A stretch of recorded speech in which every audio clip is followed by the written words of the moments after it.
નવસારી પોલીસે માત્ર 7-8 કલાકમાં ફાયરિંગ સાથે થયેલા લૂંટના પ્રયાસનો ભેદ ઉકેલી કાઢી 3 આરોપીઓની ઝડપી મોટી સફળતા મેળવી. સીસીટીવી ટેકનિકલ એનાલિસિસ અને ટીમ વર્કથી આરોપીઓ સુધી પહોંચી પોલીસે માસ્ટરમાઇન્ડ સહિત ગેંગને દબોચી લીધી. નવસારી પોલીસે 15 ટીમો થકી અલગ અલગ વિસ્તારોમાં તેમજ 300 થી વધુ સીસીટીવી કેમેરાના ફૂટેજ ચકાસી લૂંટારુઓનું પગેરું શોધવાનું શરૂ કરી હતી. નવસારી પોલીસે 7 થી 8 કલાકમાં ફાયરિંગ સાથે લૂંટના પ્રયાસનો ગંભીર ગુનો ટીમ વર્કથી ઉકેલી કાઢવામાં સફળતા મેળવી છે.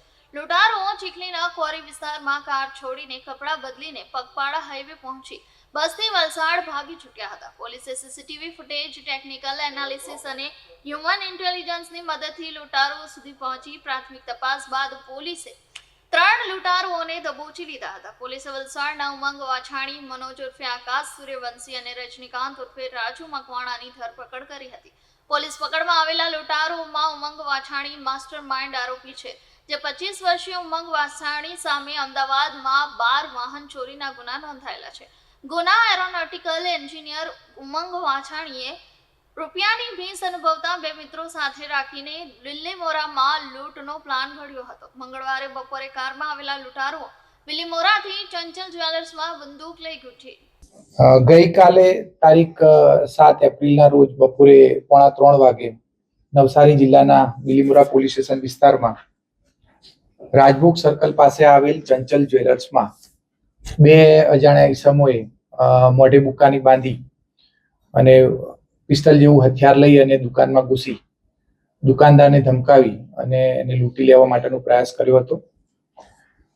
દુકાનદાર નામે અશોકભાઈ કટારિયાએ એમના લૂંટના બનાવમાં પ્રતિકાર કરી અને એમનો સામનો કર્યો હતો અને એ સમય દરમિયાન એમને બૂમાબૂમી કરતા આ બંને આરોપીઓ લૂંટવામાં એમને સફળતા મળી નથી, પણ આ બનાવ દરમિયાન અશોકભાઈ ઉપર એમને 2 રાઉન્ડ પર ફાયર કર્યા હતા અને પોતે એમને બહાર રાખેલી બ્લુ કલરની બલેનો ગાડીમાં ત્યાંથી નાસી છૂટ્યા હતા.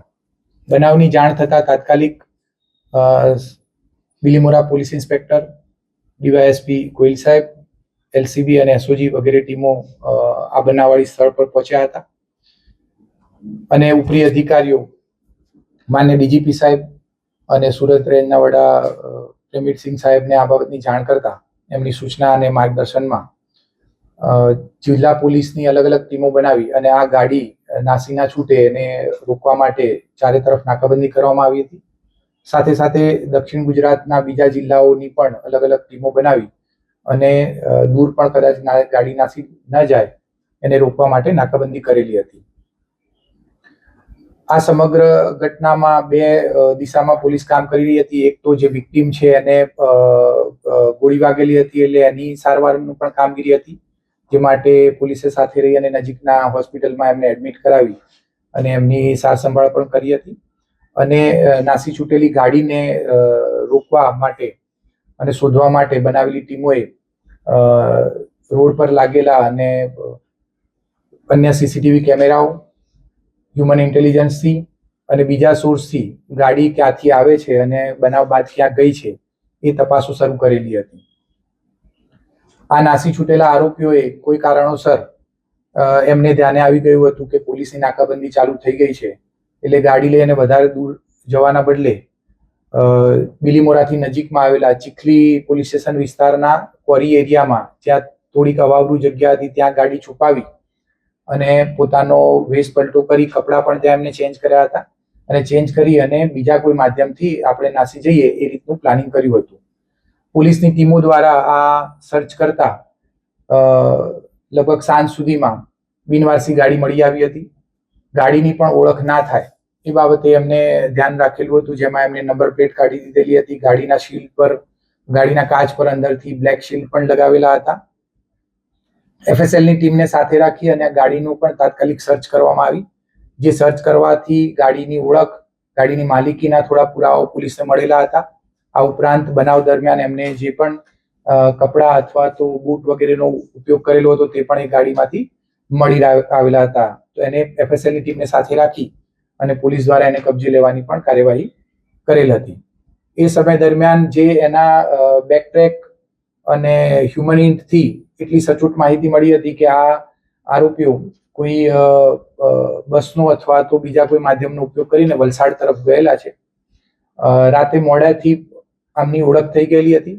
ઓળખ બાદ 3 આરોપીઓ નામે ઉમંગ વાછાણી, મનોજ ઉર્ફે આકાશ સૂર્યવંશી અને રજનીકાંત ઉર્ફે રાજુ મકવાણા ને પોલીસે મોડી રાતે ડિટેન કરેલા હતા. અને તેમની પ્રાથમિક પૂછપરછમાં કરતા જાણવા મળેલ કે મુખ્ય આરોપી જે ઉમંગ વાછાણી છે તે અગાઉથી ગુનાહિત માનસિકતા ધરાવે છે. એમને પોતે એમના અમદાવાદ શહેરના કોલેજ અભ્યાસ દરમિયાન લગભગ 11 જેટલા ગુનામાં એમની ઉપર વાહન ચોરીના દાખલ થયેલા હતા. આ વાહન ચોરીના ગુનાઓ બાદ એની પાસા પણ થયેલી હતી અને ઘણો સમય એ ત્યાં સેન્ટ્રલ જેલમાં પણ રહી આવ્યા હતા. આમ એ ગુનાહિત માનસિકતા ધરાવતા હતા. બીજા આરોપી રજનીકાંત ઉર્ફે રાજુ પર ડ્રિંક એન્ડ ડ્રાઈવનો પણ વલસાડ શહેર ખાતે કેસ કરવામાં આવેલો હતો. અને અગાઉ આ ત્રણેય આરોપીઓએ સાથે મળી અને આ જે જ્વેલર્સ ની લૂંટનો પ્રયત્ન કર્યો છે ત્યાં અગાઉ રેકી પણ કરેલી હતી. અને શરૂઆતથી એક ચોક્કસ ષડયંત્ર રચી અને આને લૂંટવાનું, લૂંટા બાદ એ પુરાવાને નાશ કરવાનું એનું આખું આયોજન કરેલું હતું. આ આયોજનમાં અને આ ગુનામાં વપરાયેલ પિસ્ટલ પણ છેલ્લા લગભગ 2-1 મહિનાથી આને ઉમંગે પોતાની પાસે રાખેલી હતી અને આ સમગ્ર ગુનાને અંજામ આપેલો છે. આ પર્ટિક્યુલર આ જ જ્વેલર્સને કેમ ટાર્ગેટ કરવામાં આવેલા છે, આ વેપન ક્યાંથી મેળવેલું છે, આ સિવાય અન્ય બીજા કેટલા ગુનામાં સંડોવાયેલા છે, લૂંટવા ઉપરાંત અન્ય કોઈ બીજા પાસાઓ આ આખા બનાવમાં જોડાયેલા છે કે કેમ, આ સમગ્ર બાબતની તપાસ પોલીસની હાલ ચાલુમાં છે. આજ સવારે આ તમામ આરોપીઓને અટક કરી અને કોર્ટ ખાતે સમય મર્યાદામાં રજૂ કરી એમના વધુ રિમાન્ડ મેળવવામાં આવશે. અને રિમાન્ડ દરમિયાન આ જેટલી પણ ખૂટતી કડીઓ છે આ સમગ્ર બનાવ સાથે જોડાયેલી એ તમામ કડીઓને ઉજાગર કરવામાં આવશે.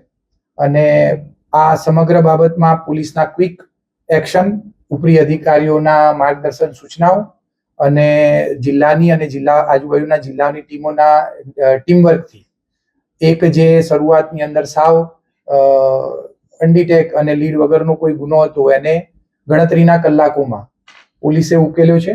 એ બદલ મારા તરફથી ડીવાયએસપી સાહેબ અને એલસીબી, સ્થાનિક પોલીસ, એસઓજી, સાયબર ક્રાઇમ અને આમાં જોડાયેલા તમામ પોલીસ અધિકારી કર્મચારીઓને હું અભિનંદન આપું છું.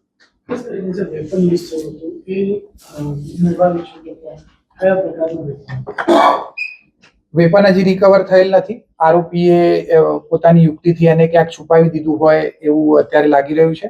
રિમાન્ડ દરમિયાન આ વેપન કઈ જગ્યાએ છુપાવ્યું છે એ પણ શોધખોળ કરવામાં આવશે.